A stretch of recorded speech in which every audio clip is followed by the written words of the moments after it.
welcome everyone at the first area, the first session of our live practice sessions.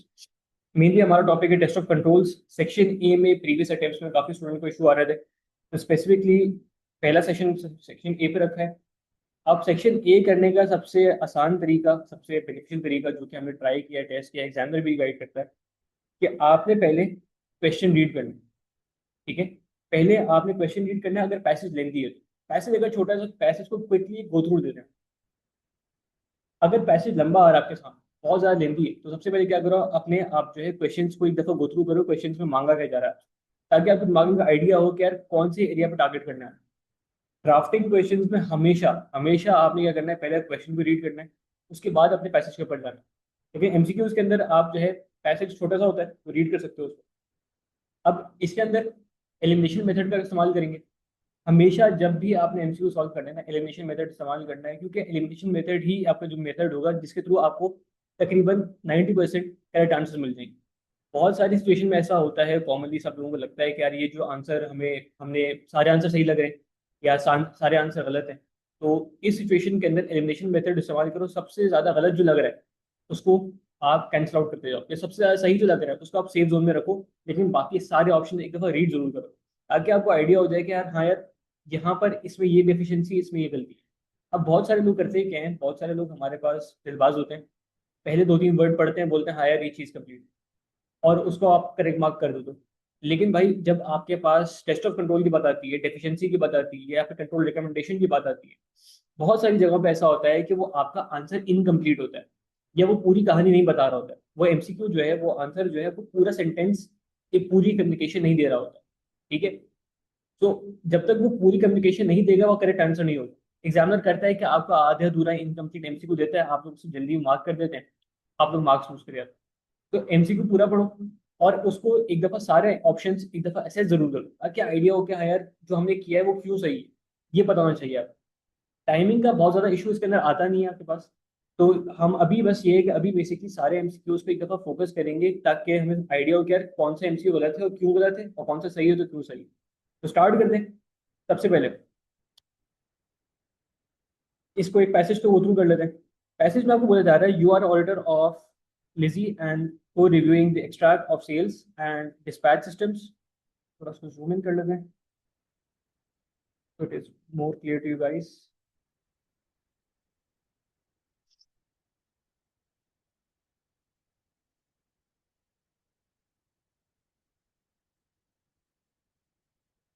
अच्छा, अभी extra जो दिया गया है आपको, वो डिस्पैच सिस्टम के रिगार्डिंग दिया गया है, regarding documentation of sales and dispatch system and preparation of interim audit of the Hillstorm company. अभी आपको सेल्स एंड डिस्पैच के रिगार्डिंग बताया गया। ठीक है, अब ये जब आपको बताया गया है, इसके अंदर सबसे पहली चीज ये देखो कि आपके पास पहला क्वेश्चन क्या है। पहला क्वेश्चन आपसे मांग ये रहा है, which of the following is not an objective of sales and dispatch system. अब इसका पैसेज के अंदर कहीं जिक्र नहीं। ठीक है, तो क्वेश्चन को मैंने रीड किया हुआ था, तो मुझे थोड़ा सा आइडिया हुआ कि यार सेल्स डिस्पैच के रिगार्डिंग थोड़ी सी वर्डिंग दी है, उससे कुछ नहीं बताया। अब इससे पूछा ऑब्जेक्टिव, ये है जनरल नॉलेज क्वेश्चन, ये आपकी प्रीवियस नॉलेज से आपको हेल्प करेगा। अगर आपको बेसिक पता है कि ऑब्जेक्टिव ऑफ इंटरनल कंट्रोल क्या होना चाहिए, objective is basically mitigate the risk of having a problem. अब ऑप्शन रीड करते हैं। पहला ऑप्शन क्या दिया हुआ है, पहला ऑप्शन आपको दिया गया है, to ensure that orders are only accepted if goods are available. क्या ये ऑब्जेक्टिव है of a sales and dispatch control system? Yes, it is an objective. लेकिन हमारे क्वेश्चन में पूछा गया है, हमारे क्वेश्चन में पूछा है कि भाई कौन सा हमारा ऑब्जेक्टिव नहीं है इसमें से, not a objective of this particular system. अगर नहीं है हमारे पास, मतलब ये तो हमारे पास इनकरेक्ट आंसर होगी, क्योंकि ये तो ऑब्जेक्टिव होता है of sales and dispatch system. Now number two आप जब जाते हैं, this is to ensure that all orders are recorded completely and accurately. क्या ये ऑब्जेक्टिव है हमारे पास of having a control system? Yes it is, so ये भी आंसर नहीं हो सकता। Number three, to ensure discount received are accounted for completely and accurately. अच्छा, अब यहाँ पर दिमाग इस्तेमाल करना है, डिस्काउंट अलाउड की बात नहीं हो रही, डिस्काउंट रिसीव की बात हो रही है। डिस्काउंट रिसीव कब होता है हमें, तो हम करते हैं परचेजेस। तो परचेजेस का सेल्स एंड डिस्पैच से कोई ताल्लुक नहीं है। So this is a potential correct answer. Last option पढ़ेंगे जरूर, लेकिन लास्ट ऑप्शन में क्या बोल रहे हैं, to ensure that all goods dispatch are correctly invoiced. तो sir dispatch and correctly invoiced, ये भी हमारा ऑब्जेक्टिव होता है. So option number 3 is the correct. Now moving forward, number 2, match the control deficiency to an appropriate explanation of the issue. आपको चार deficiency दी हुई है पैसेज के अंदर और बोला है इसकी एक्सप्लेनेशन आप जो है मैच करें. डेफिशिएंसी नंबर 1 क्या बोल रहा है? डेफिशिएंसी नंबर 1 में बोल रहा है कि availability of inventory is not check until at the time of order. अगर ऑर्डर के टाइम तक आपने जो है ये चेक नहीं किया है कि आपके पास जब इन्वेंट्री मौजूद है या नहीं, तो इससे क्या रिस्क है? अच्छा, आप इन्वेंट्री की अवेलेबिलिटी चेक नहीं करते तो क्या रिस्क हो सकती है इसके अंदर? रिस्क ये हो सकती है कि भाई हमारे जो गुड्स हमने बेसिकली ऑर्डर करने हैं या ऑर्डर किए हैं या हमने जो कस्टमर से ऑर्डर ले लिया है हम उसको फुलफिल नहीं कर सकेंगे. तो इन तीन या चार ऑप्शन में से आप रीड करो, देखो कि कौन सा सूट करता है. Number 1 is saying risk of incorrect orders being dispatch. Dispatch तक की बात ही नहीं आ रही, यहाँ पर ऑर्डर टेकिंग के टाइम पे बात होनी चाहिए. Risk of irrecoverable debts. Irrecoverable debts तो बहुत बात की चीज है, ये तो तब आएगा जब हमने ऑर्डर ले लिया हो, गुड्स डिस्पैच कर दी. तीसरी है risk of orders not being fulfilled on a timely basis. क्या ये हो सकता है? ये हो सकता है. क्यों हो सकता है? देखो, अगर मेरे पास गुड्स होंगे नहीं तो मैं अपने सप्लायर को ऑर्डर करूंगा, वो मुझे गुड्स भेजेगा. अब मैं कस्टमर को गुड्स दे तो दूंगा लेकिन टाइमली बेसिस पे देना मुश्किल हो जाएगा मेरे. तो इसको अभी हमने रीड कर लिया, आखिरी पॉइंट रीड जरूर करें. ऑर्डर्स में go missing leading to unfulfilled orders. Missing का हमारी इन्वेंट्री से ताल्लुक है? कुछ नहीं है. सो आपका option number 1 will go with option number 1 will go with C.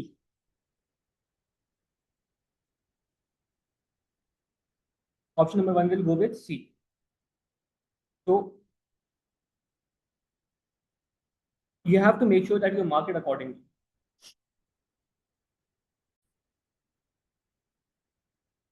अच्छा, अब हमने 1 को कनेक्ट कर दिया C से. Deficiency number 2. डेफिशिएंसी नंबर 2 बोलता है telephone orders are initially noted on a piece of paper and then transferred to an order form after the call is ended. आपने फोन से ऑर्डर लिया, पेपर पे लिख लिया, बाद में आपने ऑर्डर फॉर्म फिल किया. इसमें चांस है कि ऑर्डर आपका गायब हो सकता है, ऑर्डर मिस हो सकता है, आपने ऑर्डर जो है गलत नोट कर लिया. बहुत सारे ऑप्शन है, सारी चीज हो सकती है. तो इसके अंदर आपके पास जो है risk of incorrect orders being dispatch, क्या ये रिस्क यहाँ पर हाई होती है कि अगर मैंने रिकॉर्ड गलत किया होगा तो obviously there will be a chance that my particular customer is getting the wrong order. So यहाँ पर 2 का ये आ सकता है. नाउ नंबर 3 डेफिशिएंसी क्या है? बोलता है order forms are not sequentially numbered. Sequence नहीं है, अगर सीक्वेंस नहीं है अगर तो कोई ऑर्डर मिस हो जाएगा. अगर मैं 1 2 3 4 5 नहीं लिख रहा, मेरा ऑर्डर मिस हो जाएगा तो पता चलेगा मुझे? नहीं पता चलेगा. तो सर 3 का है the orders may go missing leading to unfulfilled orders.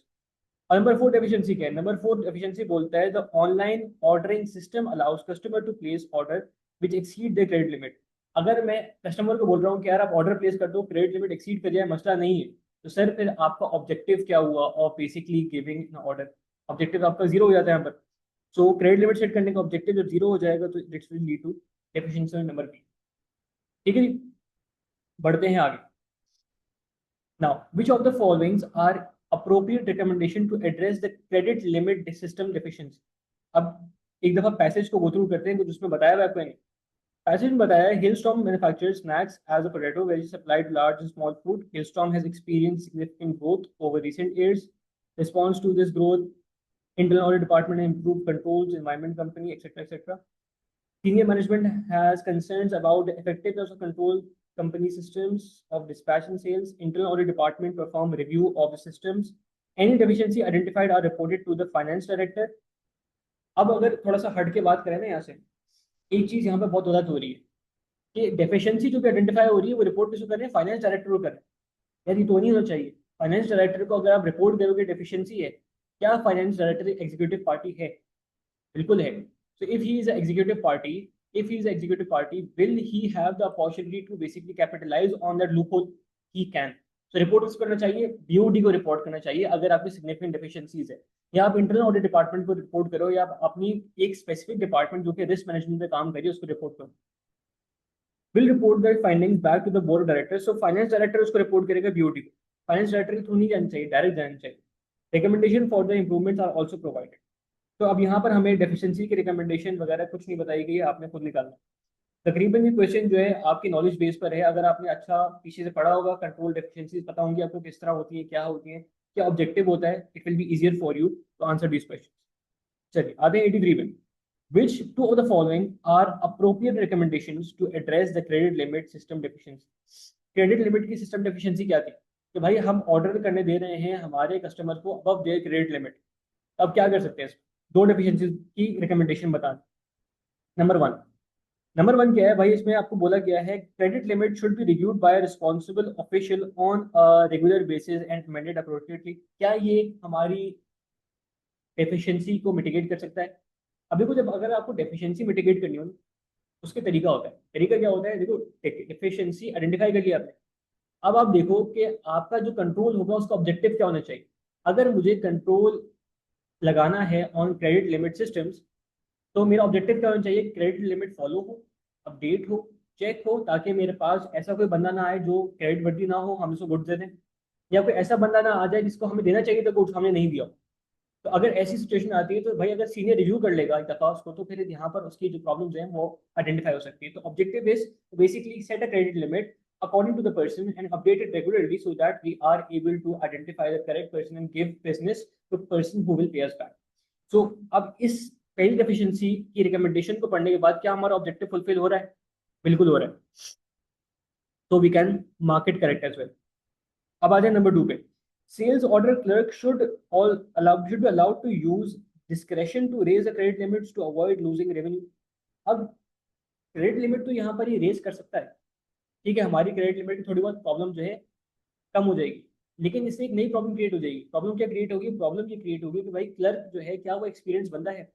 क्या उसके पास इतनी अथॉरिटी है? क्या वो बैकग्राउंड चेक कर सकता है बंदों का? नहीं कर सकता भाई, उसके पास एक्सपीरियंस ही नहीं है। तो उसको अगर आप अलाउ कर रहे हो कि भाई आप आके हमारी जो क्रेडिट लिमिट्स हैं आप उनको चेक कर लो, आप जो है रेज भी कर दो, तो भाई हो सकता है वो बायसनेस करे। क्या पता वो किसी और से मिल गया हो, क्या पता वो गलती से कर दे, तो इससे हमारी बेडेट का इंक्रीज होने का चांस बढ़ जाता है। तो this is the incorrect option. Number 3, online ordering system should be programmed to allow orders up to a maximum of 5% in excess of credit limits. भाई अगर आप ऑनलाइन लोगों को फ्लेक्सिबिलिटी दे रहे हो कि 5% या ज्यादा दे रहे हो, भाई 5% भी रिस्क फुल है। ये रिस्क तो आप इंक्रीज कर रहे हो कि भाई अगर एक बंदा वर्दी ही नहीं है क्रेडिट लिमिट लेने का, या फिर जो गुड्स वो ले रहा है उसके वर्दी नहीं है पे करने का, तो उसको आप बोल रहे हो 5% और कर लो। ये तो आपका कोई डेफिशिएंसी को मिटिगेट करने का तरीका नहीं हुआ। तो ये भी आंसर जो है अभी तक जो लग रहा है वो इनकरेक्ट लग रहा है। लास्ट ऑप्शन जरूर पढ़ लेंगे दफा। Orders which would cause a customer to exceed their credit limit should be sent to a responsible official for approval। तो भाई बिल्कुल ये सही चीज है कि भाई क्रेडिट लिमिट आपने सेट करी हुई एक बंदे की, उससे ऊपर उसने ऑर्डर लेना है तो सीनियर से इजाजत दो। इजाजत अगर दे देते हैं तो आप जो है एक्सेप्ट करो, वरना you will reject the particular order on that time. तो ऑप्शन नंबर 1 और 4 is the correct answer. Two option मांगे थे, टू आपको रिकमेंडेशन मांगी थी, आपको दे दी। अब आपसे बोल रहा है क्या करना है, which of the following recommendation should be made to address deficiency number 2 and 3। अच्छा, डेफिशिएंसी नंबर 2 क्या थी कि आप टेलीफोन पे ऑर्डर दे रहे थे और पेपर पे लिख रहे थे, उसके बाद आप सिस्टम में एंटर कर रहे थे। और नंबर 3 क्या है, ऑर्डर फॉर्म जो है वो सिक्वेंशियली नंबर थी। तो इनकी रिकमेंडेशन देखते हैं। अब डेफिशिएंसी याद रखनी है, डेफिशिएंसी याद रखनी है, रिकमेंडेशन सामने अब बहुत आराम से है। सबसे पहले क्या बोला जा रहा है, order clerk should have online access to view real time inventory quantities at the time of ordering. क्या ये टेलीफोन से ऑर्डर लेने वाली रिस्क को मिटिगेट कर रहा है? नहीं कर रहा। क्या ये हमारे पास सिक्वेंशियल नंबरिंग वाले प्रॉब्लम को सॉल्व कर रहा है? नहीं कर रहा। तो सर ये तो ऑप्शन हो ही नहीं सकता। ठीक है, फिर आगे आगे आ जाए। दूसरा ऑप्शन क्या बोल रहा है, order form should be sequentially pre numbered and a regular sequence check should be perform. भाई सिक्वेंशियल नंबर नहीं हो रहा था, वो डेफिशिएंसी थी, तो नंबरिंग कर लो sequentially. This is a recommendation for the deficiency number 3। फिर आते हैं next, all order should be entered directly into the ordering system as the customer is placing the order. तो कस्टमर जैसे बता रहा है आपको, साथ साथ आप सिस्टम में एंटर कर दो। अगर आप इस तरह करोगे तो आपको जो पीस ऑफ पेपर पे लिख रहे हो और बाद में ट्रांसफर कर रहे हो, क्या ये आपकी मिसिंग ऑर्डर्स की पोजीशन या फिर इनकरेक्ट ऑर्डर्स की पोजीशन को मिटिगेट करता है, हेल्प आउट करता है कि हाँ यार हम लोग डायरेक्टली अगर एंटर करेंगे फोन को बताते बताते तो क्रॉस चेक भी कर सकते हैं, उसको ऑर्डर पढ़ के वापस बता भी सकते हैं सर आपने ये बताया था। तो क्या ये हमारी रिस्क नंबर 2 को मिटिगेट करता है? बिल्कुल करता है। So this can be one as well. फिर नंबर लास्ट लास्ट क्या बोल रहा है, customer should be instructed not to place orders on phone. मतलब आपने अगर टेलीफोन पे ऑर्डर सही नहीं दिया तो आप कस्टमर को बोलो फोन पे ऑर्डर ही मत करो। मतलब भाई ये कौन सा तरीका होता है? आपने जो है उसको कस्टमर को मना कर देना कि फोन पे ऑर्डर नहीं करो, वो बोल रहा है ऑर्डर ही नहीं करना। तो at the end of the day आपने कस्टमर के लिए ईज क्रिएट करनी है। जहां से भी ऑर्डर प्लेस कर रहे हैं आप ऑर्डर रिकॉर्ड करो, रिकॉर्डिंग सिस्टम स्ट्रांग होना चाहिए। आपकी रिस्क इस तरह मिटिगेट नहीं होती कि आप काम ही हटा दो, आपकी रिस्क मिटिगेट होती है by applying a control. So this can not be a deficiency. So number 2 and 3 is the particular answer. So option number 2 will be the correct answer. Now moving forward to the last one. Chalo. Which of the following statement is true in respect of review findings? Sorry, कौन सी statement correct है for reviewing the findings? सबसे पहली statement क्या बोल रही है, the findings will be communicated to the share holders at annual general meeting. अब मुझे एक बात बताओ, ये कर सकता हूँ मैं भाई अपनी जो डेफिशिएंसीज हैं, जो भी फाइंडिंग्स हैं, मैं शेयर होल्डर को बता सकता हूँ। क्या शेयर होल्डर ने कंट्रोल अप्लाई करने? नहीं। क्या शेयर होल्डर ने अपनी कंपनी के ऑपरेशंस को डेली रन करना है? नहीं करना है। तो सर उनको बता के फायदा क्या? बता तो दूंगा मैं, तो बेसिकली ये होगा ना कि मैनेजमेंट की चुगली लगा रहा हूँ मैं, जाके शिकायत कर रहा हूँ शेयर होल्डर को, भाई काम सही नहीं कर रहे हैं। भाई इसका फायदा क्या होगा? कुछ भी नहीं होगा। आपके बीओडी चेंज हो जाएंगे मैक्सिमम। लेकिन काम को इम्प्लीमेंट कराने के लिए आपको रिपोर्ट करना चाहिए टू द बीओडी, जो कि मेनली इम्प्लीमेंट करते हैं, जो कि सुपरवाइज करते हैं टू द मैनेजमेंट। सो आपको जो है देखना ये कि सही जगह रिपोर्ट करना है। तो फाइंडिंग जो है शेयर होल्डर रिपोर्ट करने से फायदा कोई नहीं होगा। सो इसको आप रिमूव कर। Next, the recommendations will need to be actioned before the external audit commences. ऐसी लाजमत भी कोई नहीं है। रिकमेंडेशन है वो, कोई आपको ऑर्डर थोड़ी दे रहा है। जरूरी नहीं है कि आपकी मैनेजमेंट इसको करे ना। ऑडिटर का काम है कि वो इंश्योर करे इस चीज को कि भाई एक्सटर्नल ऑडिट से पहले सारी चीजें सही होनी चाहिए। ये चीज आपके पास कहीं नहीं है। ये रिव्यू का फाइंडिंग्स का कोई ऑब्जेक्टिव नहीं होता कि आपने सही करना ही करना है, ऐसी कोई लाजमत नहीं होती है। ठीक है, अगर आपको लगता है कि सही होनी चाहिए, हो सकती है, पॉसिबल है, तो आप कर दो। अगर आप नहीं करोगे तो भाई जाहिर सी बात है एक्सटर्नल ऑडिटर जब आएगा तो जाहिर सी बात है वो आपकी कुछ फंक्शंस के ऊपर नेगेटिव इंपैक्ट देगा, आपके कंट्रोल्स को बोलेगा रिलायबल नहीं है, etcetera etcetera. So this is not also the true statement for the particular review findings.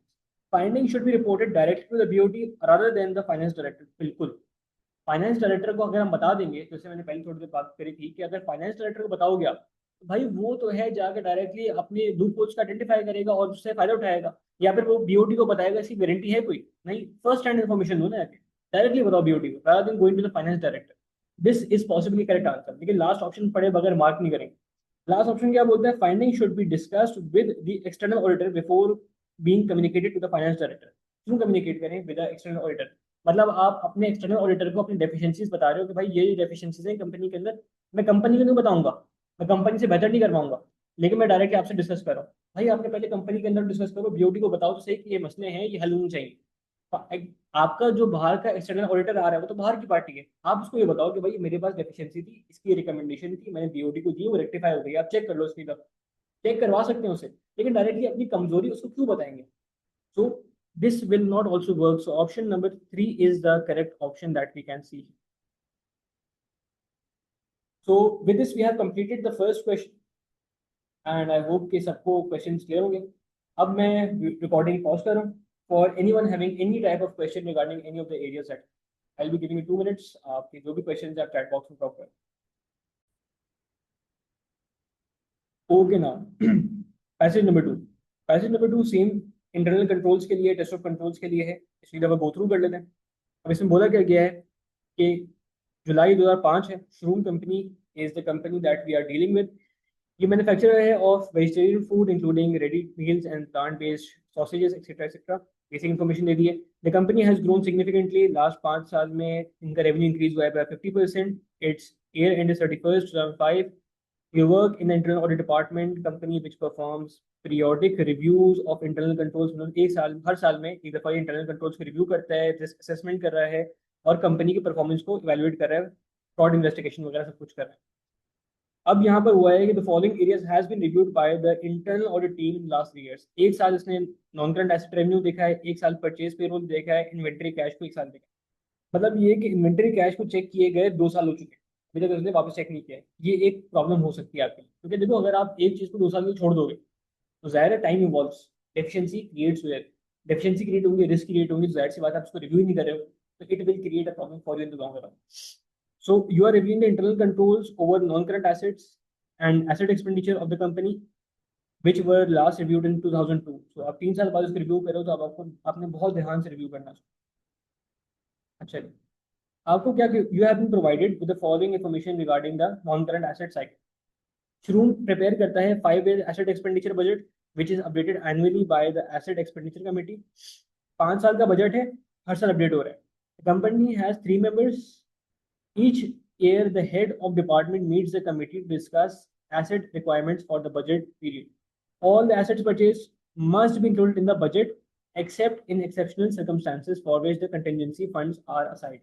मतलब ये अच्छा कंट्रोल है कि अगर आपके पास जो है कोई भी परचेज होनी है तो वो अप्रूव होगी तभी होगी, वरना पे नहीं होगी. एक्सेप्शनल केसेस हैं तो उसमें डिस्कस कर लिया जाएगा. When the asset expenditure is required, the relevant department head must send a requisition to the committee with quotations from at least 2 suppliers. ये भी अच्छा कंट्रोल है, आप रिकमेंडेशन ले रहे हो फ्रॉम मल्टीपल सप्लायर्स ताकि आपके पास एक अच्छी प्राइस हो, अच्छी क्वालिटी की चीज आपको परचेज कर सके. रिक्वेजिशन जो अप्रूव होती है by the committee if the items requested included in the budget and the quotation is acceptable. The approval is noted in the minutes of the meeting. A copy of the approved requisition form is sent to the purchase department. पूरा process लिखा हुआ है basically यहाँ पर. And before the order is placed, the purchasing director must agree to the order of details and approve requisition and sign the purchase order as evidence of the check. So एक अच्छा develop किया हुआ system उन्होंने, complete purchasing system होता है इन्होंने integrate किया हुआ अपने पास. On receipt of the goods, GRN is completed. Each asset is checked to the authorized purchase order and checked for condition in evidence ताकि आप जो है GRN पे साइन कर दो. Each asset assigned a unique serial number which is recorded at the asset GRN. The GRN is forwarded to the finance team for the asset recognition. The asset is added to the register. अब देखो इसमें अच्छी बात क्या है इस company के अंदर. अभी तक इस कंपनी में ये कि इनका सिस्टम जो है ना वो आपके एसेट एक्सपेंडिचर, कैपिटल एक्सपेंडिचर को बहुत सीवियरली लेता है, बहुत सीरियसली ले रहा है. इसमें chances of fraud and error कम हो जाएंगे. अगर आपने बगैर अप्रूवल के कोई चीज परचेज करनी दी ही नहीं सामने वाली पार्टी को तो यहाँ पर फ्रॉड के चांसेस मिटिगेट हो जाते हैं. Multiple parties are doing multiple things, लेकिन यहाँ पर जो आपकी रिकॉर्डिंग के बाद से एरियाज है of cross checking the particular asset वो वीक है, जो अभी तक दिख रही है हमें कि आप 3 साल बाद अपने एसेट को चेक करो, रिव्यू करो कंट्रोल्स को, ये थोड़ा सा वीकर साइड. अब the non current asset register contains description of the asset, their serial number, cost to be capitalise, expected useful life, सारी डिटेल्स आ गई इसमें. नॉन करंट एसेट जो है वो पासवर्ड प्रोटेक्टेड है, गुड कंट्रोल, फिजिकल कंट्रोल है कि, and only a small number of people in the finance department know the password. सही है, पासवर्ड भी कम लोगों को पता है और पासवर्ड प्रोटेक्टेड भी है. क्या ये अपडेट करें या नहीं, ये आपका एक सवाल होना चाहिए. On the quarterly basis, the management account details total asset expenditure incurred and the amount expected to be paid with explanation of variance greater than 5%. अगर वेरिएंस को वो इन्वेस्टिगेट करें तो क्या करें, वेरीफाई करें कि भाई आपके पास जो वेरिएंस आ रही है उसकी रीजन क्या है. ठीक है. Once a year of internal audit agrees the physical assets to the asset register to ensure the register is complete. तो भाई आप एक साल में एक दफा क्या करो, रिकंसाइल करो कि फिजिकल एसेट कितने हैं और आपके पास जो है बुक्स पे एसेट कितने हैं, उनकी रिकंसिलिएशन करो कि डिफरेंस तो नहीं है इनके बीच में कोई. तो ये कुछ कंट्रोल्स हैं जो आपके सामने. अब आ जाए क्वेश्चन के ऊपर. पहले क्वेश्चन में क्या बोल रहा है, which two of the following control objectives are addressed by the work of the asset expenditure committee. अब कौन से कंट्रोल ऑब्जेक्टिव हमने अचीव किए हैं by the work of asset expenditure committee. देखते हैं कौन से काम भाई. सबसे पहला दिया हुआ है कि इंश्योर करता है asset purchased are authorised. Okay, seems like something reasonable. क्या हमारी कमेटी ये ऑब्जेक्ट कमेटी का ऑब्जेक्टिव क्या है कि इंश्योर करे एसेट परचेज वो ऑथराइज थे, इंश्योर करे asset purchase are for valid business use only. अभी को एसेट परचेज करा है, अभी को पहली स्टेटमेंट सही लग रही है सर, आमतौर पे पहले पढ़ के टिक मार देंगे, लेकिन जो इन्वेंट्री परचेज हो रही है, एसेट परचेज हो रहा है, क्या वो बिजनेस यूज के लिए हो रहा है, ये ज्यादा इंपॉर्टेंट है, या परचेज हो रहा है ऑथराइज है वो इंपॉर्टेंट है. ऑथराइज परचेज सही इंपॉर्टेंट है, लेकिन बिजनेस यूज के लिए हो रहा है वो ज्यादा इंपॉर्टेंट है. तो option number B seems to be more reasonable. To ensure the non-current asset register is complete, recording क्या हमारी कमेटी का काम है, रिकॉर्डिंग हमारी कमेटी का काम ही नहीं.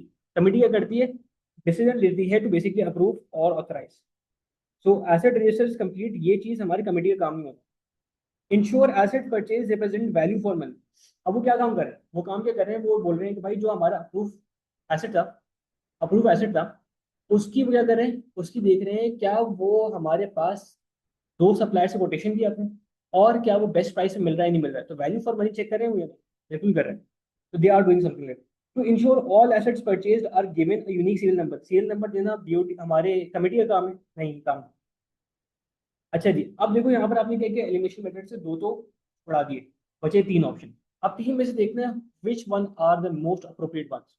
सबसे पहले सबसे पहले देखो, पहला ऑप्शन क्या था, ensure assets purchase are authorised.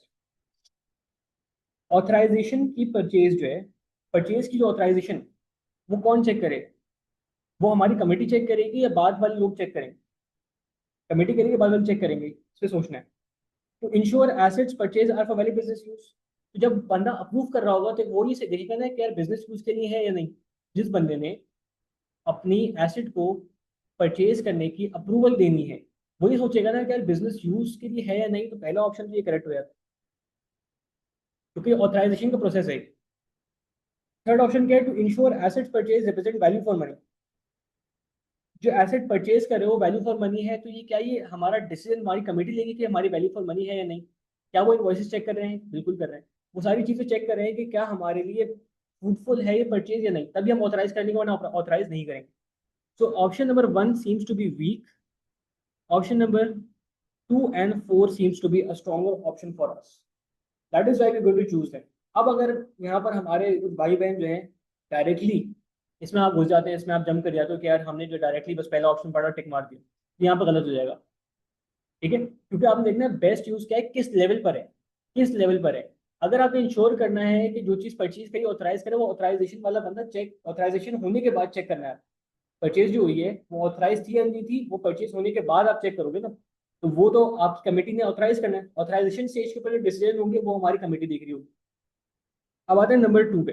92 पे क्या बोल रहा है, क्वेश्चन नंबर 92 बोलता है कि for each of the following below select the type of control activity describe. पहला क्या बोल रहा है, इंटरनल ऑडिट डिपार्टमेंट अग्री करता है the physical assets to the asset register to ensure completeness. अब क्या कर रहे हैं, वो बोल रहा है वो फिजिकल एसेट उठाए और उन्होंने क्या किया, अपने एसेट के डॉक्यूमेंट्स उठाए, उन्होंने कंपेयर करा उसको। कंपेयर किया क्या करने के लिए, ताकि उसने चेक करने की कोशिश करी कि यार हमारे पास कोई डिफरेंस तो नहीं आ रहा है। इसको बेसिकली हम बोलते हैं reconciliation. First option is recon, reconciliation करना है। Number two, variances between actual and budget expenditure are analyzed in the quarterly management account। अब क्या करें, एनालाइज करें। अब अगर एलिमिनेशन मेथड यहाँ पे इस्तेमाल करने की कोशिश करें, क्या ये फिजिकल कंट्रोल है इसके ऊपर? ये कोई फिजिकल कंट्रोल की बात करेंगे, सेग्रीगेशन ड्यूटीज की बात करें? सेग्रीगेशन ड्यूटीज की बात ही नहीं हो रही यहाँ पर, फिजिकल कंट्रोल वाली बात भी नहीं हो रही कोई यहाँ पर। यहाँ पर क्या आप रिकनसाइल करो, क्या आप अपने पास कंपेयर करो दो चीजों को? आप कंपेयर नहीं कर रहे, आप वेरिएंस का रीजन समझ रहे हो कि क्यों आई है। तो आपके पास रिकंसिलिएशन भी नहीं होती। So you are verifying that the reason for the variance is genuine and the reason is identified, the verification is the objective. Number three, non current asset register is password protected. Password protect किया गया है, तो क्या ये segregation of duties है? दो अलग लोगों को काम दिया हुआ है? नहीं। ऑथराइजेशन है? नहीं। फिजिकल और लॉजिकल कंट्रोल्स आ जाते हैं यहाँ पर। तो दो में आपको मैंने एलिमिनेशन मेथड करके दिया है, तीसरा वाला ऑब्वियस था तो आपको डायरेक्टली मैंने करके दिखा दिया। ठीक है जी। सो लॉजिकली समझना है भाई, लॉजिकली सोचना है कि हम जो कर रहे हैं वो क्यों कर रहे हैं और इसका आगे बेनिफिट क्या होने वाला है। ठीक है, बढ़ते हैं यहाँ पे 93 पे। अब 93 में क्या बोल रहा है, 93 में ये बोल रहा है कि which of the following documents together provide persuasive evidence that assets purchased during the year have been authorized।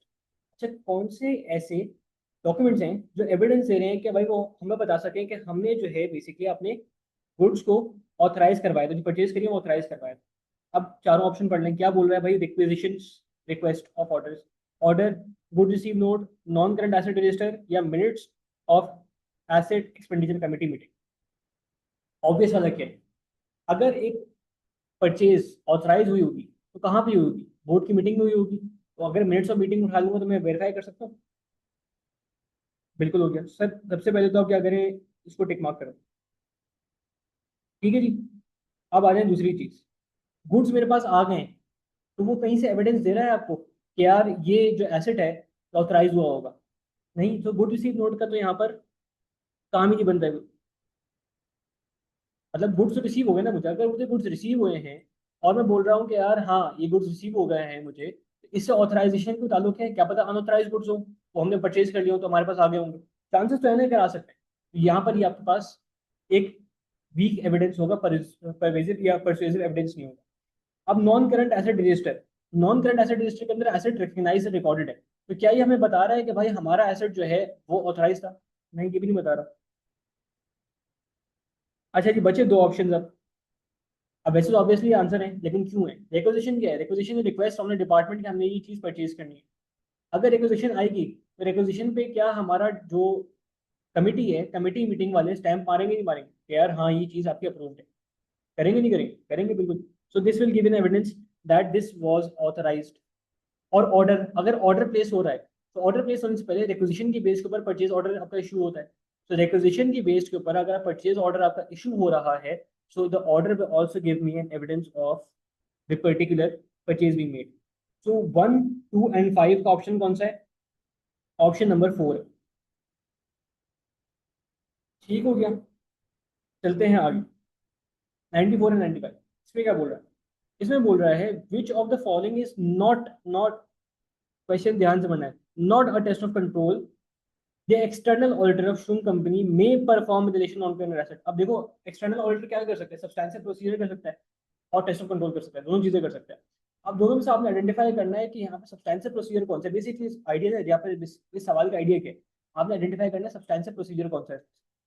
इसमें से तीन जो होंगे या दो ऐसे होंगे कि आपके टेस्ट ऑफ कंट्रोल होंगे, और एक आपका सब्सटैंशियल प्रोसीजर होगा, वो आपने आइडेंटिफाई करना है। कोशिश करनी है, पढ़ना है ध्यान से। Inspect a sample of assets purchased during the year for a serial number and trace this to the non-current asset register। अच्छा, अब हमने क्या करना है? देखो यहाँ पे सवाल में लिखा क्या है कि आपका क्या ये कंट्रोल है? क्या बता रहे हैं कि सारे आपके जो भी एसेट हमने परचेज किए हैं, क्या वो सिक्वेंशली नंबर्ड हैं, सीरियस या इनका सीरियल नंबर मौजूद है, और उन एसेट को ट्रैक कर लेना। ये क्या है? ये बेसिकली तरीका है to verify reconcile the assets के यार जो हमारे पास डॉक्यूमेंट्स के अंदर लिखा है वो फिजिकल है या नहीं। तो this will be basically an option of test of control. अब टेस्ट क्या कर रहे हो आप कि सारे एसेट को सीरियल नंबर मिला है, और जो सीरियल नंबर हमने रिकॉर्ड किया हुआ है क्या वो सारे हमारे एसेट्स के ऊपर आ रहा है या नहीं आ रहा है। तो आपने क्या किया? अपने कंट्रोल को टेस्ट कर लिया कि भाई हाँ, मेरे कंट्रोल के थ्रू डॉक्यूमेंट जो निकला है वो सारे एसेट को सीरियल नंबर दे रहे हैं, और वही एसेट है जिसका सीरियल नंबर हमने आइडेंटिफाई कर लिया। अच्छा, नंबर 2 पे review a sample of goods receive note for evidence of the check against purchase order and condition. Purchase order, goods receive note को आप क्या करो? कंपेयर करो, ताकि आप वेरीफाई कर सको कि जो गुड्स हमारे पास आए हैं वही ऑर्डर किए थे हमने। So this is basically the inspection point at the receiving. तो ये भी आपको जो है एक टेस्ट ऑफ कंट्रोल है। So this will be tossed out as well. Number 3, compare actual asset expenditure with the budget asset expenditure during the year and investigate any variance greater than 5%। अच्छा जी, अब देखो कंट्रोल का काम क्या है? Control का काम क्या है? बस कंट्रोल का काम सर ये होता है कि आपने जो है अपने पास ही चेक करना है। कंट्रोल का काम क्या है? आपने ये चेक करना है कि आपके इंटरनल सिस्टम सही काम करें या नहीं करें। आपका काम ये नहीं है कि आप एनालिसिस करो। एनालिसिस का काम कहाँ पे आता है? सब्सटैंशियल प्रोसीजर में आता है या अदर प्रोसीजर में आता है। एक्सटर्नल पार्टी आएगी, वो इन्वेस्टिगेट करेगी 5% की वेरिएंस आ क्यों रही है, वो रिकैलकुलेट कर सकते हैं, वो चेक कर सकते हैं, वो यहाँ पर अपने ऑप्शंस को वैल्यूएट कर सकते हैं कि यार कौन सा ऑप्शन जो है हमारे पास ज़्यादा सही रहेगा। अगर आपके पास वेरिएंस आ रही है 5% की, तो वो क्यों आ रही है ये इन्वेस्टिगेट करना एक्सटर्नल पार्टी का काम है। कंट्रोल से इसका डायरेक्ट लिंक नहीं होता। तो this could be a correct option, लेकिन लास्ट वाला रीड जरूर करेंगे। Review the internal audit working papers documenting and reconciliation of physical asset. तो आप क्या कर रहे हो? अपने इंटरनल डॉक्यूमेंट्स को रिव्यू कर रहे हो। इंटरनल डॉक्यूमेंट्स रिव्यू कर रहे हो, रिकंसिलिएशन को रिव्यू कर रहे हो, तो ये आपके लिए एक कंट्रोल ही हो सकता है, इंटरनल कंट्रोल हो सकता है कि अपने काम को चेक कर लो एक दफा, ताकि आपके पास रिकंसिलिएशन सही हुई नहीं हुई है उसको आप वेरीफाई कर सकते। तो this can B also correct answer. Number 3 is the correct answer. चलिए अब आ जाए 95। 95 में क्या बोल रहा है? 95 में बेसिकली बोल रहा है कि external auditor has this year expressed an interest in using some individual from Shroom Company's internal audit department। अब क्या बोल रहे हैं? एक्सटर्नल ऑडिटर जो है वो बोल रहा है कि मुझे इंटरनल ऑडिट डिपार्टमेंट के कुछ बंदे चाहिए to provide direct assistance external audit procedure. अब इसके हिसाब से, हमारे लॉ के हिसाब से, हमारे थ्योरेटिकल नॉलेज क्या बोलती है? थ्योरेटिकल नॉलेज बोलती है वैसे तो इंटरनल ऑडिटर जो है इंडिपेंडेंट होना चाहिए, वैसे हमारा इंटरनल ऑडिटर इंडिपेंडेंट होता है, लेकिन मसला सिर्फ यहाँ पर ये है कि इंटरनल ऑडिटर है तो पार्ट कंपनी का ही। अगर वो कंपनी का पार्ट है तो भाई यहाँ पर हमारे पास मसला क्या आएगा? कंपनी का पार्ट है तो उस पर इंफ्लुएंस करना आसान होता है। सैलरी कौन दे रहा है इंटरनल ऑडिटर की? भाई सीईओ वाले जो है, सीईओ है हमारे, सीएफओ है, ये सारे डिसाइड कर रहे हैं, उनकी सैलरीज दे रहे हैं। HR वाला सैलरी दे रहा है, पेरोल वाला जो है डिसाइड करता है इस चीज़ को। तो मतलब क्या है कि वो डायरेक्टली अगर अपनी कंपनी से लिंक होगा तो कहीं ना कहीं वो इन्फ्लुएंस हो सकता है। ठीक है, कंपनी प्रेशर कर सकती है उसको। अब अगर इंटरनल ऑडिटर एक्सटर्नल ऑडिटर की हेल्प करता है, तो क्या एक्सटर्नल ऑडिटर का काम भी कंटेमिनेट हो सकता है या नहीं? हो सकता है, बिल्कुल हो सकता है। तो अगर आप जो है इंटरनल ऑडिटर का काम इस्तेमाल करना चाहते हो एज ए एक्सटर्नल ऑडिटर, तो आपको बहुत ख्याल रखना पड़ेगा। क्या? सबसे पहले कि ही इज इंडिपेंडेंट। फिर आपने BOD से इसकी परमिशन लेनी है कि हम उनको इस्तेमाल कर सकते हैं या नहीं कर सकते। और तीसरी चीज जो है याद ये रखनी है हमारे एक्सटर्नल ऑडिटर को, कि भाई अगर आप जो है सामने वाली पार्टी का काम इस्तेमाल कर रहे हो अपनी रिपोर्ट के अंदर, the ultimate responsibility of the particular audit report is yours and yours only. मतलब अगर आप बाद में बोलो कि यार हमने इंटरनल ऑडिट डिपार्टमेंट में काम किया था, उनसे हेल्प ली थी, उन्होंने जो है हमें बेवकूफ़ बना दिया, उन्होंने हमारे साथ गेम कर दिया है, और हमारा जो आंसर है गलत है, हमने ओपिनियन गलत दे दिया है, तो ये हमारी गलती नहीं है, हमारी लाइबिलिटी नहीं है। नहीं, ऐसा नहीं हो सकता। The complete responsibility of the audit report and audit opinion is with the external auditor, चाहे वो काम करे इंटरनल ऑडिटर के साथ या ना करे। आपको किसने बोला है आप इंटरनल ऑडिटर को उठाओ? आप अपनी ईज के लिए उठा रहे हो, कुछ डायरेक्ट अंडरस्टैंडिंग के लिए उठा रहे हो। सो यहाँ पर responsibility is ultimately with the external auditor. ठीक है, अब सवाल पढ़ते हैं क्या। For which of the following areas would it be appropriate for internal audit department to provide direct assistance? अच्छा, देखते हैं ऑप्शंस क्या है। Assessing controls over non current asset. अब असेस करवा रहे हैं आप नॉन करंट एसेट कंट्रोल। अब मुझे बात बताओ, इंटरनल ऑडिट डिपार्टमेंट ने क्या कंट्रोल रिकमेंड किए होंगे? बिल्कुल। अगर उन्होंने कंट्रोल रिकमेंड किया है और आप उनसे बोलो असेस कर लो, तो मतलब ऐसा ही है कि मैं आपको एग्जाम पेपर दे रहा हूँ, बोल रहा हूँ यार आपने अटेम्प्ट किया है, आप खुद चेक कर लो आगे से। सर ये तो नहीं हो सकता, तो नहीं करने देंगे। यहाँ पर तो डेफिनेटली वो बायस शो करेगा, अपनी गलतियां कौन आइडेंटिफाई करता है। तो यहाँ पर assessment of controls over non current asset, ये तो आप नहीं करने दोगे, तो this would be cancelled out here. Number 2, revenue recognition. Revenue recognition एक बहुत हाई रिस्क एरिया, बहुत हाई रिस्क एरिया है। ठीक है, अगर आपकी बहुत हाई रिस्क एरिया मतलब क्योंकि इनकी ट्रांजेक्शन बहुत हाई वॉल्यूम होती है, यहाँ पर फ्रॉड के चांसेस बहुत हाई होते हैं। मतलब बेसिक एरिया ना, यहाँ पर आपके पास 10 मिलियन का रेवेन्यू है, आप जो है उसमें से 1 लाख रुपए निकाल लोगे, पता भी नहीं चलेगा। और इंटरनल ऑडिट डिपार्टमेंट को जो इवन दो इज अनबायस्ड, लेकिन can be involve in the particular areas as well. So high risk areas में आप जो है इंटरनल ऑडिट डिपार्टमेंट को इस्तेमाल नहीं करोगे। तो रेवेन्यू रिकग्निशन के अंदर आप जो है इसको नहीं करोगे। एक और दूसरी चीज है, फाइनेंशियल रिपोर्टिंग से ताल्लुक रखता है। फाइनेंशियल रिपोर्टिंग स्पेशलिस्ट कौन है? ऑडिटर है, एक्सटर्नल ऑडिटर। भाई अपना काम आप खुद करना चाहिए, आप दूसरे पे नहीं लेकर आओ। अच्छा, valuation of inventory. Valuation of inventory क्या है भाई? आप इन्वेंट्री वैल्यू आइडेंटिफाई करो। इन्वेंट्री वैल्यूअर क्या वो एक्सपर्ट है इंटरनल ऑडिटर? अगर आपने हायर करना किसी बंदे को, तो आपने भाई मैनेजमेंट एक्सपर्ट को बुला लो, आप ऑडिटर एक्सपर्ट को बुला लो। आप इंटरनल ऑडिट डिपार्टमेंट को एप्रोप्रिएट बंदा ही नहीं है इन्वेंट्री वैल्यू करने के लिए। वो इन्वेंट्री से ताल्लुक रखता ही नहीं है, उसके पास स्पेशलिटी नहीं है इस चीज़ के रिगार्डिंग। मतलब अगर आप समझो, मैं आपको बोलता हूँ कि यार मेरी इन्वेंट्री बढ़िया वैल्यू कर, इंटरनल ऑडिट डिपार्टमेंट वाले को फाइनेंशियल रिपोर्टिंग की नॉलेज जाहिर सी बात है होती है, लेकिन वो स्पेशलिस्ट नहीं है इस चीज़ के बारे में। वो वैल्यू ऑफ कंप्लीशन आइडेंटिफाई नहीं कर पाएगा। वो उसकी वैल्यू स्लो मूविंग इन्वेंट्री की फेयर मार्केट वैल्यू आइडेंटिफाई नहीं कर सकता, IFRS 30 उसको नहीं आता उस लेवल के ऊपर।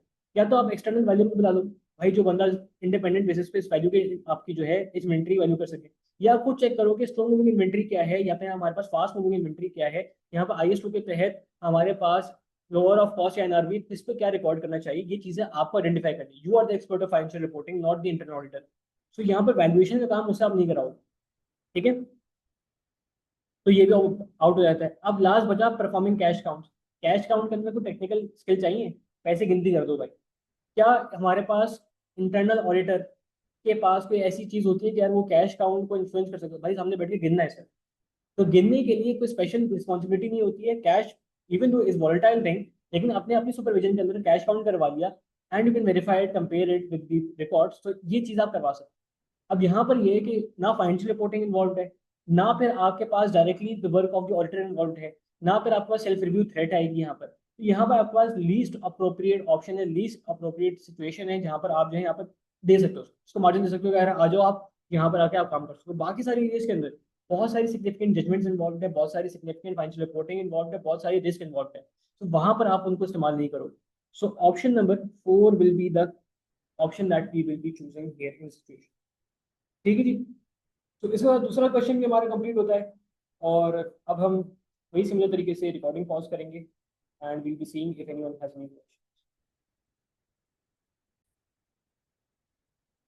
अच्छा जी, आफ्टर द क्वेश्चन सेशन आते हैं हमारे मेन लास्ट एरिया के ऊपर, जहाँ पर मेन आपके लिए ने रखा है फ्लावर एनी टाइम क्वेश्चन। अब इसके अंदर क्या है, पहले पैसेज पढ़ते हैं। पैसेज में क्या दिया गया है, आपको बताया कि भाई आपके जो क्वेश्चन है, आप एक ऑडिट मैनेजर हैं for medium size audit firm. आपने करेंटली प्लान किया है audit of flower any time company, और यहाँ पर ट्रेडिशनल फ्लावर जो है आप क्या करते हैं, होलसेल करते हैं। न्यू ऑडिट क्लाइंट है आपका। As this is the first year your audit firm, आप पहली दफा ऑडिट कर रहे हो तो इनके सिस्टम आपको नहीं पता है। And they evaluate the company system, internal controls. The audit firm policy requires the following steps to be followed. Perform करो walkthrough test, complete the flowchart, internal control, devise the audit strategy, perform test of control. सही है। You have obtained the following background information about your new client. When customer calls the company, your order is taken by the clerk who takes detail of the flower to be delivered, the address to which they are delivered, and the account details of the customer.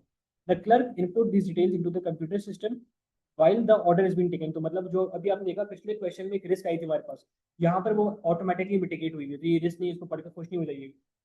Which is integrated with the companies inventory control system. Audit union जो है उसने कुछ notes बनाए of the receipt processing and orders of the particular goods. All orders are recorded on pre-printed three-part sequential numbered order forms. Sequential numbered नहीं है तो वो problem जो पिछले वाले में थी यहाँ पर नहीं। One copy is kept by the sales clerk. एक कॉपी जाती है वेयरहाउस पे for a dispatch of the inventory, and one copy is sent to the customer as the evidence of the order. ठीक है, 3 कॉपीज हो गई। Sales clerk जो है रेगुलरली परफॉर्म करता है reviews of the standing data on the system matching the price of flowers against an up to date price list. ठीक हो गया। To ensure completeness of orders, a sequence check is performed on sales invoices manually by the sales clerk. अच्छा, ये sequence check हो रहा है manually by sales clerk, and any missing documents are investigated. अच्छी चीज है। Sales invoices are posted on a weekly basis to sales daybook and accounts receivable ledgers. अच्छा जी, ये थोड़ा सा मसले वाली चीज। आप जो है सेल्स को डिले करो तो इसमें चीजें मुश्किल हो सकती हैं। अब पहला क्वेश्चन क्या बोल रहा है, पहला क्वेश्चन बोल रहा है आपको कि drag each of the 4 options below to right hand side to show the correct order in which the steps required by firm policy for which a audit would take place. अच्छा, आपको बताना है सवाल क्या बोल रहा है, सवाल ये बोल रहा है आप स्टेप बाय स्टेप बता दो कि पहला कौन सा स्टेप होना चाहिए, दूसरा कौन सा स्टेप होना चाहिए, तीसरा और चौथा कौन सा है। बहुत आसान है, जनरल नॉलेज है। अच्छा जी, अब देखते हैं इसको क्या है। आपसे बोला ही जा रहा है कि perform walk through test. Walk through देखो, अब आप कंपनी में जा रहे हो, नई कंपनी में जाते हो, नई कंपनी में जाओगे तो आपको सबसे पहले क्या करना है, सबसे पहले उनके कंट्रोल्स आइडेंटिफाई करने, उनको आपने देखना है कि यार कंट्रोल्स चल किस तरह है। पहले थोड़ा बहुत ये तो पता करोगे ना यार। आप डायरेक्टली आप जाके सिस्टम्स में घुस थोड़ी जाओगे कि यार हाँ यार ये ऐसे हो रहा है, ऐसे हो रहा है। पहले पता तो करो कि होता किस तरह है, स्टैंडर्ड सिस्टम क्या है, स्टैंडर्ड पॉलिसीज क्या है, उन्होंने किस तरीके से सिस्टम को डिजाइन किया, पहले डिजाइन मालूम करो। अब कोई भी चीज़ करनी होती है, देखो आपको कोई भी चीज़ करनी होती है, जैसे आप एग्जाम्पल, अगर हमारे पास फीमेल स्टूडेंट्स आ रहे हैं, अगर हम देखते हैं कि भाई आप लोग कपड़े खरीदने जाते हो, सबसे पहले आप डिज़ाइन देखते हो। डिज़ाइन देखने के बाद क्या करते हो आप उस डिज़ाइन को कंपेयर करते हो by the actual clothing that is in front of you. ठीक है, कपड़ों को आप कंपेयर करते हो, उसके बाद क्या करते हो, आप देखते हो कि यार आपकी जो स्टिचिंग वगैरह है वो सही है या नहीं है। उसके बाद अपनी आप परचेजिंग स्ट्रेटेजी चेंज करते हो। अगर आपको क्या है, हाँ यार इसकी डिजाइन जो है वैसे ही जैसे पिक्चर में थे सही है, यहाँ से परचेजिंग करेंगे, आपको समझ नहीं आया कि यार नहीं होगा, ये चीज़ सही नहीं है। अब क्या करोगे, आप बोलोगे यहाँ से परचेजिंग करनी नहीं है, कहीं और जाएंगे। So you have a particular decision taken accordingly कि यार हमारी एक्टिविटी क्या है, हमारे पास जो वर्डिंग जो निकलना है डिसीजन के, उस हिसाब से हम जो है उसको चेंज करेंगे। ठीक है, तो आपने क्या किया, सबसे पहले डिजाइन मालूम किया, उसके बाद डिजाइन की एप्लीकेशन चेक करी, फिर आपने देखा कि एप्लीकेशन सही तरीके से हुई भी है या नहीं हुई भी है, मतलब स्टिचिंग चेक करी आपने। और लास्ट चीज क्या होगी, अपनी आप स्ट्रैटेजी चेंज करोगे, डिजाइन करोगे कि यार अब करना क्या चाहिए। अब इसको सवाल पे लेकर आए, सवाल पे लेकर आए इसको। सबसे पहले क्या करेंगे हम, सबसे पहले number one will be to complete flow charts and internal control evaluation question. Flow chart identify करो, सबसे पहले पता करो कंट्रोल चलते किस तरह है। एक दफा आपने डिजाइन मालूम कर लिया, डिजाइन और इफेक्टिवनेस मालूम कर लिया, फिर क्या करा आपने, फिर आपने क्या किया, अब हम जाके देखेंगे कि भाई सही में ऐसा है भी या नहीं। तो आप करोगे walk through of the particular activities. ठीक है, वॉक थ्रू कर लेंगे। उसके बाद क्या होगा, उसके बाद ये होगा हमारे पास कि हम अपने कंट्रोल्स को टेस्ट करेंगे। कंट्रोल को टेस्ट करेंगे ना कि हमारे क्या कंट्रोल इफेक्टिव है नहीं, हमारा स्ट्रेचिंग सही हुई हुई है, हमारा काम सही हुआ है नहीं हुआ है। नंबर 3 यहाँ पे आ जाएगा। और जब बचाएंगे उसके बाद कुछ नंबर 4 अपनी ऑडिट स्ट्रैटेजी को रिवाइज करें। So this is how you will basically be having a hierarchy set. ठीक है ठीक। आ जाए नंबर 2 के ऊपर। नंबर 2 क्या बोलता है, the audit junior has asked you whether internal control questionnaire should be completed as well as internal control evaluation questionnaire। अब इंटरनल कंट्रोल क्वेश्चनर और internal control evaluation questionnaire difference क्या है? इंटरनल कंट्रोल क्वेश्चनर बेसिकली होता है question, एक सवाल है कि हमारे कंट्रोल्स मौजूद हैं या नहीं। ठीक है, एक चीज हो गया। अब इंटरनल कंट्रोल एफिशिएंसी क्वेश्चनर क्या है? ये बताता है कि आपका कंट्रोल मौजूद है या नहीं, और अगर मौजूद हैं तो कितने एफिशिएंट इफेक्टिवली अपना काम कर रहे हैं। तो एफिशिएंट इफेक्टिवली कितना काम कर रहे हैं, ये चीज आपकी ज्यादा इंपॉर्टेंट है। ठीक है, तो आप इसका ऑप्शन पढ़ो। Which of the following statements correct in relation to ICQ and ICEQ? देखो, ICEQ determines whether control exists which meet specific control objectives. ICQ determines whether there are controls which prevent or detect specific errors or omissions. देखिए यहाँ पे क्या किया है, बहुत smartly खेला गया आपके साथ। आपको ICQ और ICEQ में उल्टा कर दिया। ICQ की जगह ICEQ लिख दिया, ICEQ की जगह ICQ लिख दिया। तो यहाँ पर बहुत मजे से बच्चे घूम जाते हैं। ये गलत ऑप्शन। डेफिनेशन रिवर्स कर दिया आपको, अभी एक मिनट पहले डेफिनेशन बताई थी मैंने, तो यहाँ पर रिवर्स कर दी गई। ICEQ are generally easier to apply to a variety of different systems than ICQ। चलिए, क्या ये आंसर हो सकता है इसका? मुझे लग रहा है कि हाँ यार, पॉसिबली ये हो सकता है। आगे बढ़ते हैं, बाकी ऑप्शन पढ़ते हैं। ICQ are likely to overlook how internal controls deal with unusual transactions. This will normally be recorded using ICEQ। अच्छा, अभी साथ एक चीज सुन, एक क्वेश्चनर है, क्वेश्चनर पहले प्रिपेयर किया होगा मैंने। ठीक है, अब उस सवाल के अंदर, उस क्वेश्चनर के अंदर अनयूजुअल सर्कमस्टेंसेस का जिक्र हो सकता है। कैसे होगा भाई? हमें पता है अनयूजुअल सर्कमस्टेंसेस, कंपनी को खुद ही नहीं पता कि होने वाला है, तो वो रिकॉर्ड कैसे, उसके बारे में सवाल कैसे पूछेंगे? तो ICQ हो या ICEQ हो, दोनों ही नहीं पता कर सकते इस चीज को कि अनयूजुअल सर्कमस्टेंसेस को डील किस तरह किया जाता है। तो यहाँ पर ये चीज तो इररिलेवेंट ही है, इसको भी क्रॉस आउट कर देंगे। Last option, ICQ can give impression that all controls are equal weight, that this issue is resolve by using ICQ। ऐसा कुछ भी नहीं है, वो वेट बताता ही नहीं है, वो तो बता रहा है कि कोई है या नहीं है, उनकी इंपॉर्टेंस के बारे में बात ही नहीं कर रहा वो। तो ये स्टेटमेंट गलत है। तो अब बचा हमारे पास, बचा कुछ ऑप्शन नंबर 2 है, ICEQ are generally simple to apply on variety of different systems. क्यों? क्योंकि इफेक्टिवनेस चेक करना नॉर्मली हर जगह पर इफेक्टिवनेस चेक कर सकते हैं। एग्जिस्टेंस तो आप देख लोगे, लेकिन उनकी इफेक्टिवनेस चेक करना इजियर होता है in terms of application document. ठीक है जी, आ जाए आगे आप नंबर 3 के ऊपर। तो भाई सवाल को उसे पढ़ना नहीं है, दिमाग खोल के पढ़ना है, आंखें खोल के पढ़ना है, और उसकी जो इवैल्यूएशन है ना यहाँ पर सही तरीके से करनी है। डेफिनेशन में कंफ्यूज नहीं होना है। अपने पहले अगर आप सवाल पढ़ो तो सवाल में जब टर्मिनोलॉजी इस्तेमाल होती थी, सबसे पहले अपने पास एक दफा दिमाग में एक रिफ्रेशर लेके आओ कि इस टर्मिनोलॉजी का मतलब क्या है। डेफिनेशन दिमाग में ले आओ, क्योंकि सबसे पहले एग्जामिनर क्या करता है, टर्मिनोलॉजी इस्तेमाल करने के बाद उसकी डेफिनेशन चेक कर लेता है आपसे। डेफिनेशन चेक करेगा तो जाहिर है वहां पर आपके पास फंसने का चांस बहुत आसान होता है, कि वर्ड टू वर्ड तैयार करता नहीं है कोई। बहुत लोग भूल भी जाते हैं, डेफिनेशन बोलता है कौन ही आएगा, लेकिन MCQ में ऐसा हो जाता है। सो डेफिनेशन पढ़ें और अपने सारे ऑप्शन को पढ़ने के बाद एलिमिनेशन मेथड के थ्रू आंसर पे आए। अच्छा जी, बढ़ते हैं आगे। 84, 84 क्या बोल रहा है, the tick the appropriate box to show whether the internal control activity identified in the audit union notes would satisfy the objective of preventing detecting a material misstatement if operating effectively। अच्छा, हमारे junior साहब ने जो है हमें कुछ 4 चीजें बताई। क्या इनमें से कोई भी या सारी हमारी एक मटेरियल मिसस्टेटमेंट को आइडेंटिफाई कर सकता है या प्रिवेंट कर सकता है या नहीं? देखते हैं। पहले क्या, all orders are recorded on pre printed 3-part sequential numbered order forms।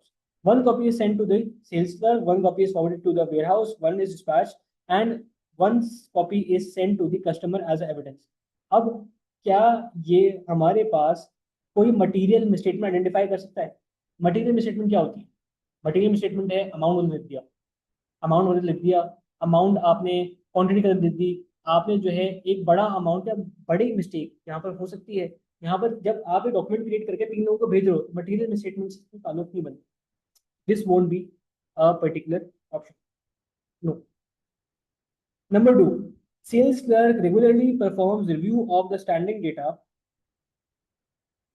On the system matching the price of flowers against an up to date price list. क्या इससे मटेरियल मिसस्टेटमेंट को आइडेंटिफाई हो सकती है? तो प्राइस लिस्ट अपडेट कर रहा है, इससे भी नहीं हो सकती। देखो प्राइस लिस्ट अपडेट करना है अपने डेटा को कंपेयर करना क्या है, क्या आपके रिकॉर्ड्स को कंपेयर कर रहे हो आप? नहीं।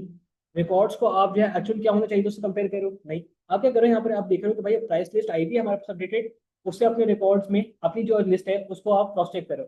इसमें जो है बहुत ज्यादा आपके पास मटीरियल मिस्टेक आने के चांसेस नहीं है। ऑर्डर लेने से पहले प्राइसेस चेक हो रही होंगी, तो मटीरियल मिस्टेक में आने से पहले आपने प्रिवेंट कर दी। ठीक है, आपने जो है यहाँ पर मटीरियल मिस्टेटमेंट आने ही नहीं दिए, यहाँ पर इसकी जो है प्रिवेंशन वाली एरियाज के ऊपर भी आपने काम कर रहे हो। आ जाए नेक्स्ट पे, to ensure completeness of orders a sequence check is performed on the sales invoice manually by the sales clerk and any missing documents are investigated। अब देखो यहाँ पर क्या हो रहा है, बेसिक पता है क्या अभी यहाँ पर बात क्या हो रही है? जब ये ऐसा सवाल आता है ना जहाँ पर मटेरियल मिस्टेटमेंट के आइडेंटिफिकेशन की या प्रिवेंशन की बात हो रही है, तो ये बेसिक आपके पास सब्सटैंशियल प्रोसीजर है, थोड़ी सी हिंट दे रहा है या सब्सटैंशियल प्रोसीजर वाला कोई आपको हिंट दे रहा है, आप उसको देखो। अब देखो यहाँ पर जो नंबर 3 है, नंबर 3 के अंदर हमारे पास क्या आ रहा है, इन्वेस्टिगेशन का वर्ड आ रहा है, तो इस्तेमाल हो रहा है। इन्वेस्टिगेट कौन कर रहा है? मेरी आपकी मैनेजमेंट करती है, यार कुछ गड़बड़ हो गई है उसको इन्वेस्टिगेट करो, कुछ गड़बड़ हो सकती है उसको इन्वेस्टिगेट करो। तो आप जो है प्रिवेंशन डिटेक्शन के ऊपर यहाँ पे काम कर रहे हो। तो आपका एक्सटर्नल पार्टी पे आएगा तो यहाँ पर क्या करेगा, वो दिखेगा कि यार कोई डिफरेंस आ रहा है, कोई प्रॉब्लम आ रही है या नहीं। सो दिस कैन प्रिवेंट और डिटेक्ट अ मटेरियल मिसस्टेटमेंट। ठीक है जी। Last option, sales invoices are posted on a weekly basis to the sales day book and account receivable. तो आप इनवॉइस पोस्टिंग कर रहे हैं, आप अकाउंटिंग का काम कर रहे हैं, यहाँ पर मटेरियल मिसस्टेटमेंट का प्रिवेंशन डिटेक्शन का कोई काम ही नहीं, बात नहीं हो रहा है। आप डेटा कॉपी करो, this will be are no as well.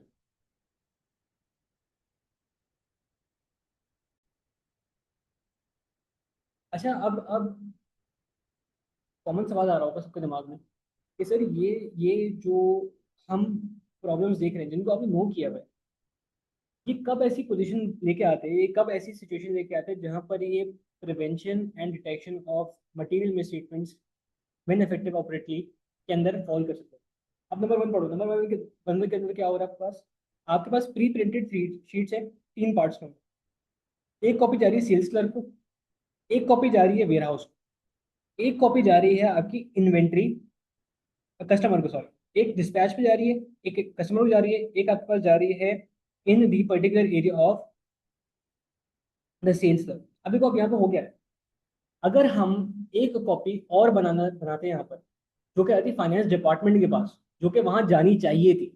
मतलब देखो आपने अगर ऑर्डर ले लिया है, ऑर्डर की प्री प्रिंटेड शीट है, तो भाई हमारे सेल्स डिपार्टमेंट के पास जानी चाहिए ना, finance department, sorry, finance department के पास जानी चाहिए। वहां पे क्यों जानी चाहिए? ताकि वो वेरीफाई कर सके कि भाई हमारे पास जो रिकॉर्डिंग ऑफ रिसीवेबल्स है उसी तरीके से हो सकती है। अगर आप रिकॉर्डिंग ऑफ रिसीवेबल्स को ही इनकम्प्लीट छोड़ रहे हो तो आप मटेरियल स्टेटमेंट को आइडेंटिफाई या प्रिवेंट डिटेक्ट किस तरह करोगे भाई, जब आप डॉक्यूमेंट ही नहीं भेज रहे हो वहां पर, आपने फाइनेंशियल स्टेटमेंट्स की रिकॉर्डिंग को ही छोड़ दिया है। तो this was because the particular fourth copy is missing. तो यहाँ पर आपके पास ये मटेरियल मिसस्टेटमेंट इसलिए डिटेक्ट नहीं कर सकते। अब आ जाए नंबर 2 के ऊपर, सेल्स क्लर्क रेगुलरली परफॉर्म कर रहा है review of standing data on the system matching the price of flowers. अब ये चीज देखो, सबसे पहली चीज क्या है, ये मटेरियल मिसस्टेटमेंट क्यों नहीं है? क्योंकि यहाँ पर बहुत ज्यादा आपके मटेरियल मिसस्टेटमेंट प्रिवेंट डिटेक्ट क्यों नहीं कर सकता? सबसे पहली चीज कि यहाँ पर आपके पास क्या है, प्राइसेस वेरीफाई हो रही है। ठीक है, तो ये पहले आपके पास हो रही है। प्राइसिंग में अगर सिग्निफिकेंट डिफरेंस आएगा तब आपके पास एक मटेरियल मिसस्टेटमेंट हो सकती है। लेकिन सबसे पहला जो पॉइंट है, सबसे प्रोमिनेंट जो चीज़ है यहाँ पे, मसला क्या है कि आपका जो चेक कर रहा है वो कौन कर रहा है? ये सेल्स क्लर्क कर रहा है। क्लर्क के पास क्या इतनी अथॉरिटी, इतनी नॉलेज, इतना दिमाग है कि भाई कहाँ पर मटेरियल मिसस्टेटमेंट आइडेंटिफाई हो सकती है या फिर नहीं हो सकती? क्या मटेरियल मिसस्टेटमेंट होती है? क्या इतनी नॉलेज होगी उसके पास? क्या इतना एक्सपीरियंस होगा उसके पास? नहीं होगा। तो यहाँ पर मटेरियल मिसस्टेटमेंट आपने जो है आइडेंटिफाई कर ही नहीं पानी, क्योंकि बंदा आपके पास जूनियर बैठा हुआ है। तो बंदा जूनियर बैठा हुआ है तो यार आगे जाके कैसे काम करें? यहाँ पर prevention detection of material misstatement के लिए एक सीनियर सेल्स मैनेजर होना चाहिए था, सीनियर सेल्स डायरेक्टर होना चाहिए था, जो कि बैठ के इसको वेरीफाई करता, चेक करता, ये कंपैरिजन करने को आपके पास बड़ी वेरिएंस नहीं आ रही है in the recording of the selling prices. तो यहाँ पर आपका यह सही तब हो सकता था जब आपके पास एक बंदा बैठा होता जो कि सेल्स मैनेजर होता या हायर लेवल पर बंदा बैठा होता। ठीक है, लास्ट वाले पे आ जाए, sales invoices are posted on a weekly basis. भाई अगर आप एक हफ्ते बाद अपने पास ट्रांजैक्शन में पोस्ट कर रहे हो तो वहां पर आपके पास डिलेज आने ही आने, तो you won't be able to timely detect और प्रिवेंट द मटेरियल मिस्टेक।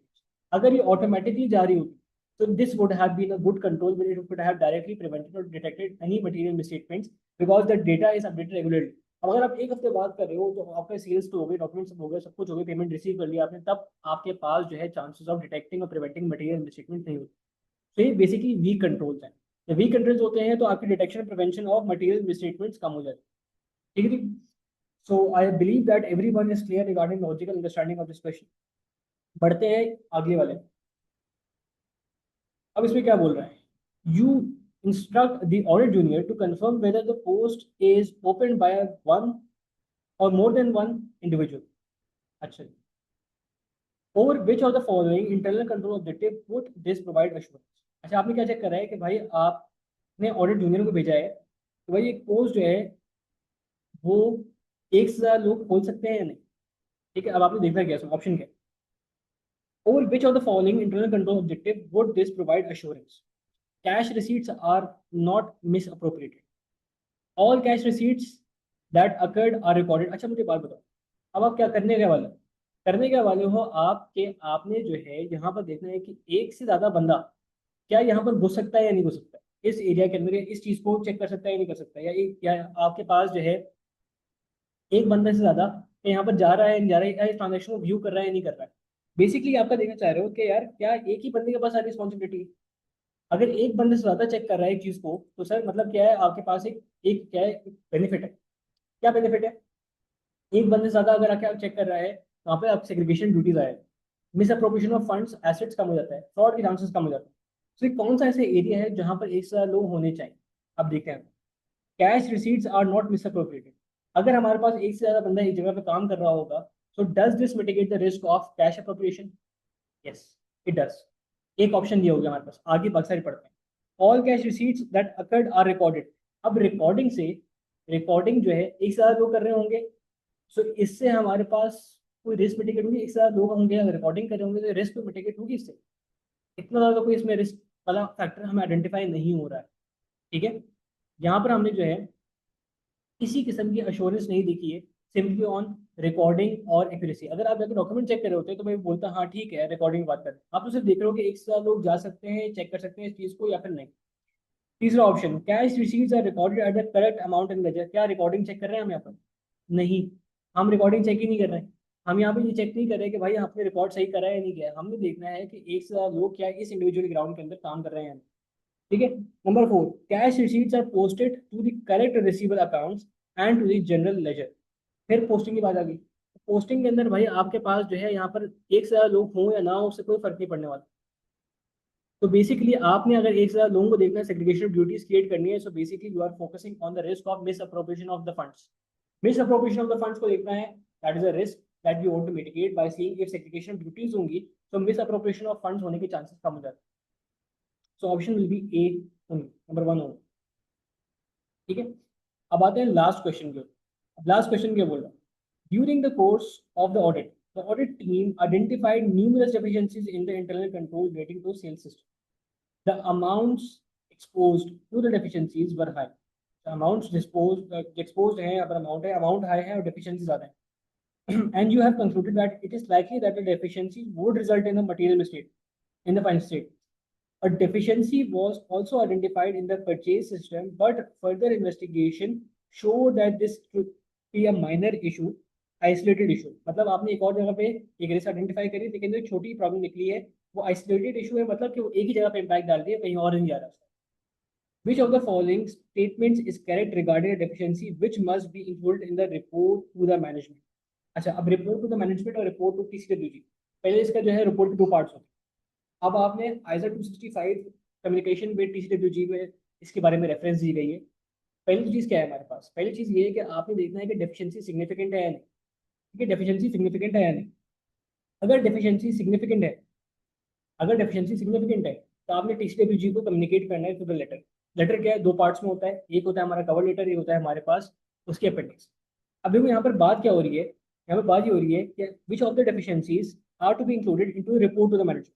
अब अगर आपके पास सिग्निफिकेंट डेफिशिएंसी होगी तभी आप रिपोर्ट करोगे ना मैनेजमेंट को। मतलब मैनेजमेंट को 2 पेज, मैं एक 4 पेज का लेटर लिख रहा हूँ, सिर्फ इसलिए लिख रहा हूँ कि माइनर डेफिशिएंसी आइडेंटिफाई हुई है जिसका मटेरियल इंपैक्ट ही नहीं है, आइसोलेटेड छोटी सी डेफिशिएंसी, उसको मैं इतना रिपोर्ट नहीं करूँगा, सिग्निफिकेंट रिपोर्टिंग नहीं करूँगा उसको।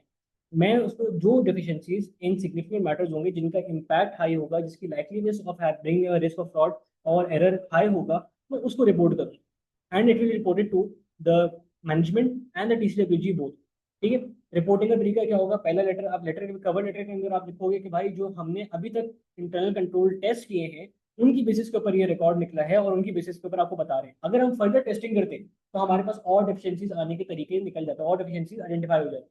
या फिर इसमें आप, या फिर नहीं, यहाँ पे और भी आपको लिखना है इसके अंदर कि जो डेफिशिएंसीज हमने आइडेंटिफाई करी है these are for the sole use of the management only.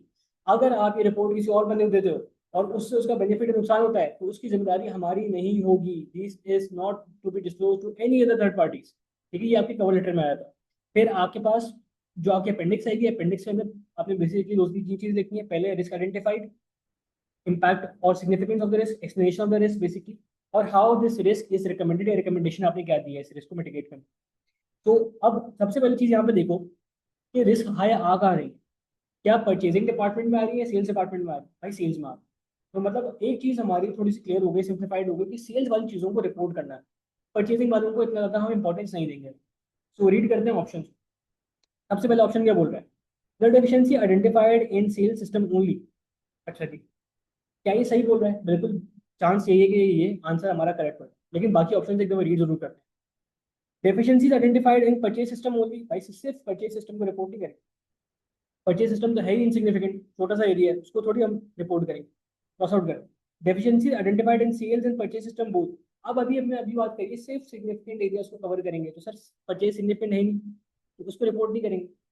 फिर neither the deficiency identified sales and purchase, भाई क्यों नहीं, सेल्स वाली हमारे पास जो है वो तो इंपॉर्टेंट है, वो तो मटेरियल है, that will bring a bigger impact, they are significant in nature, quantity भी हाई है और उनकी सिग्निफिकेंस भी हाई है, तो सर क्यों रिपोर्ट नहीं करेंगे, रिपोर्ट करेंगे और सिर्फ सेल्स वाले को रिपोर्ट करेंगे आप। So this will be your answer for the last MCQ of the critical. So again, same tarika. I'm pausing the recording for any other questions anyone has.